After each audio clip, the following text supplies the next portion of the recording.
त्यांना उदाहरण आलेलं आहे. नेमकं या भेटीमागचं काय कारण होतं? काय आहे, आपल्याकडे आता पूर्वीसारखी निकोप राजकारण राहिलेलं नाही. मी आता कसं आहे, कोणी एकमेकांना भेटणं म्हणजे प्रत्येक वेळेला काहीतरी त्याच्यामधनं राजकारण शोधायचं आणि त्याच्यातनं काहीतरी युत्या आघाड्या. एक तर 3 वर्षांचा निवडणूक आहेत, आता तर काही परिस्थिती तशी नाहीच आहे. आणि दुसरी गोष्ट म्हणजे निवडणुका संपलेल्या आहेत. आता आज ते सत्तेवरती आहेत. आम्हाला जर काही समजा सजेशन्स द्यायची असतील, जर काही चांगल्या गोष्टी करून घ्यायच्या असतील तर त्याच्यासाठी भेट व्हायला नको की प्रत्येक वेळेला त्याच्यातनं काहीतरी आपल्याला शोधलंच पाहिजे, प्रत्येक वेळेला काहीतरी त्याच्यातनं आपण राजकारणच शोधलं पाहिजे, अशी काही आवश्यकता नाहीये. उद्या मी मुख्यमंत्र्यांना भेटीन. आज मुंबईमध्ये, महाराष्ट्रामध्ये, पुण्यामध्ये, ठाण्यामध्ये अनेक शहरांचे प्रश्न आहेत, राज्यांचे प्रश्न आहेत. जे आम्हाला जे वाटतात ते आम्ही सांगणं गरजेचं नाही का? मी खरं तर त्या दिवशी तुम्ही जर असतात त्या दिवशी बोललो असतो मी कशासाठी भेटलो. तुम्हाला आठवत असेल, मी आता जे भेटलो त्यांना या सगळ्या ह्याच्यामध्ये जी काय रोजची परिस्थिती मला जी काय आपल्या शहराची दिसते ती इतकी बिकट आणि विचित्र आणि इतक्या भीषण अवस्थेला पोहोचलेली आहे. आणि त्यातला सगळ्यात महत्वाचा भाग आपण बघत नाही. आपल्याकडे काय होते, डेव्हलपमेंट म्हणजे रस्ते बांधणं, फ्लायओव्हर बांधणं आणि ब्रिजेस बांधणं, याला आपण प्रगती म्हणतो. परंतु मला असं वाटतं की ती सूज आहे. कळलं का? ते काही बाळसं धरलेलं नाहीये. म्हणजे आपल्याकडे चांगले फ्लायओव्हर्स व्हावेत, चांगले ब्रिजेस व्हावेत वगैरे वगैरे, चांगले व्हावेत ना, परंतु आपण मूळ गोष्टींना आपण हात घालत नाही आहोत. आज काय आहे, संपूर्ण मुंबईमध्ये, ठाण्यामध्ये, पुण्यामध्ये, सगळ्या शहरांमध्येच खास करून सगळीकडे रिडेव्हलपमेंट सुरू आहेत. म्हणजे जिथे एक 25 माणसं राहत होती, एक 40 माणसं राहत होती, आज तिकडे जवळपास 400 माणसं राहत आहेत. जागा तेवढीच आहे, रस्ते तेच आहेत. आणि अशा सगळ्या परिस्थितीमध्ये आज अनेकांकडे अनेक गाड्या आहेत. त्या गाड्या आज पार्किंगमध्ये न जाता आज रस्त्यावरती उभ्या राहतात. बरं, मी ह्या सगळ्या गोष्टींमध्ये नागरिक म्हणून त्याच्यामध्ये मी पण आलो. मी काय वेगळा नाही त्याच्यातनं. परंतु या सगळ्या गोष्टींना कुठेतरी एक शिस्त आली पाहिजे. आणि या समजा गाड्या पार्किंगचा इतक्या गाड्या रजिस्टर होत आहेत आपल्या प्रत्येक आरटीओ मध्ये, त्या गाड्या रस्त्यावरती येत आहेत. लांब ठेवा. आता त्या गाड्या सेन्सिटिव्ह असतात ना रे बाईक. तुमची काय चिन्ह दिसली पाहिजे याच्यासाठी चालू असतं का तुमचं? त्या गाड्या आज रस्त्यावरती येत आहेत. आज अनेक इमारतींमध्ये गाड्यांचं पार्किंग आहे. त्या पार्किंग मधल्या गाड्या आज कोणाकडे एक गाडी आहे, 2 गाड्या आहेत, त्याची तिसरी गाडी येते, चौथी गाडी येते, ती चौथी गाडी तिकडे पार्किंगला जागा नाही, ती रस्त्यावरती येते. आज रस्ते ट्रॅफिकसाठी आज तयार नाही आहेत. सगळीकडे जॅम होऊन बसलेला आहे. हा प्रत्येक शहरांचा प्रश्न आहे. आणि शहरांमध्ये येणारी जी माणसं आहेत ती थांबत नाहीयेत, गाड्या थांबत नाहीयेत. हे आपण कुठे नेणार आहोत सगळं प्रकरण?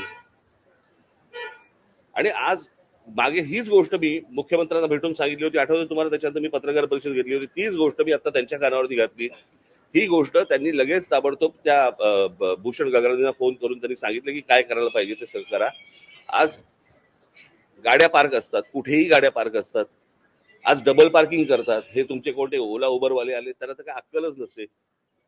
त्याच्या अनेक लोक अशी असतात की त्यांना बाबा ते कुठेही गाड्या पार्क करून बसतात. आणि त्यांना समजण्यापेक्षा मला असं वाटतं एकदा एका गोष्टीची शिस्त आली की त्यांनाही समजेल की कुठे गाडी पार्क करायची आणि नाही करायची. आणि म्हणून मी ते मागे जे सांगितलं होतं की लाल आणि काळा पट्टा तुमचा ह्याला फुटपाथला, त्याच्यावरती तुम्ही नो पार्किंग टाका. पिवळा आणि काळा असेल तिकडे पार्किंग टाका. आणि त्या सगळ्या ह्याच्यामध्ये जर समजा तुम्ही त्या लोकांना काही पनिशमेंट नाही लावली किंवा तुम्ही चुकीच्या ठिकाणी पार्क केलं तर बाबा 5,000 रुपये तुम्हाला दंड बसेल, किंवा डबल पार्किंग केलं तर 10,000 रुपये दंड, ही भीती जोपर्यंत येणार नाही तोपर्यंत शहरांना शिस्त येणार नाही. आणि ह्या सगळ्या गोष्टी मी त्यांच्या कानावरती घातल्या. परंतु आपल्याकडे कसं होतं, या सगळ्या गोष्टी सांगितल्या तरी आपल्याकडच्या लोकांचा विश्वास बसत नाही. नाही काहीतरी असणार, ह्याच्यामध्ये पण काहीतरी असणार तर असणार. मग तुम्हाला काय चर्चा करत बसा. मी जो गेलो होतो ती ह्या गोष्टींसाठी गेलो होतो. त्यांच्याकडे ते सगळे परत अख्खी फाईल दिलेली आहे, ती संपूर्णपणे त्यांनी त्या गगरांकडे पाठवली आहे. पुढचं काय होईल ते मला असं वाटतं गगरांना विचारा.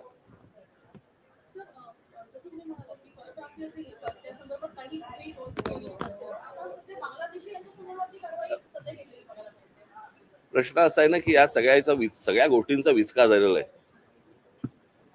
आपल्याकडे कुंपणच शेत खात आहे. या सगळ्या लोकांना आधार कार्ड आणि रेशन कार्ड आणि सगळ्या गोष्टी कार्ड देणारी माणसं इथलीच आहेत ना, त्यांच्यावर कारवाई कोण करणार? माणसं येत आहेत त्याला तुम्ही फुल प्रूफ त्यांना अख्ख्या सगळ्या गोष्टी त्यांच्या हातामध्ये देताय की देणारी माणसं कोण आहेत? आपलीच माणसं आहेत ना, त्यांच्यावर कधी कारवाई होणार आहे?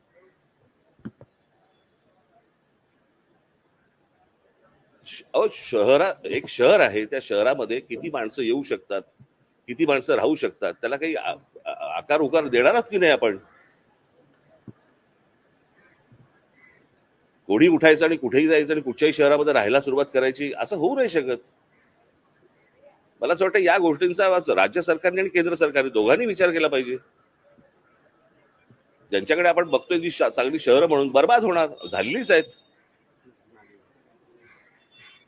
आणि मला असं वाटतं की मी एक राज्याचा नागरिक म्हणून, एका पक्षाचा अध्यक्ष म्हणून, एक विरोधी पक्ष म्हणून मला असं वाटतं काही गोष्टी सजेशन्स हे मला असं वाटतं सत्ताधाऱ्यांना सांगणं गरजेचं आहे, देणं गरजेचं आहे.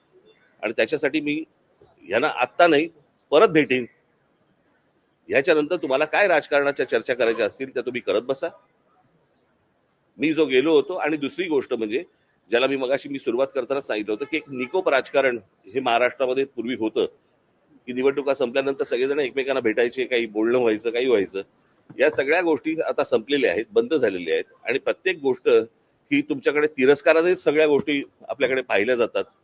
हे असं बघून नाही चालणार, यातनं हाताला काही लागणार नाही. आणि मला असं वाटतं की विरोधी पक्षाची भूमिका ही योग्य रीतीने पार पाडली पाहिजे. जे काही जिथे सरकार चुकेल तिथे ठणकावलं पाहिजे. आणि सरकारला मला असं वाटतं की, आणि हे उद्या आम्ही सरकारमध्ये असू, त्यांनी हीच गोष्ट केली पाहिजे. या पद्धतीनेच मला असं वाटतं राज्य चाललं पाहिजे, तरच लोकांच्या हाताला काहीतरी गोष्टी लागतील, अन्यथा काही लागायचं नाही. राजसाहेब, स्वीकृत नगरसेवकाबाबत ए बाबा राहू दे. सर स्वीकृत नगरसेवक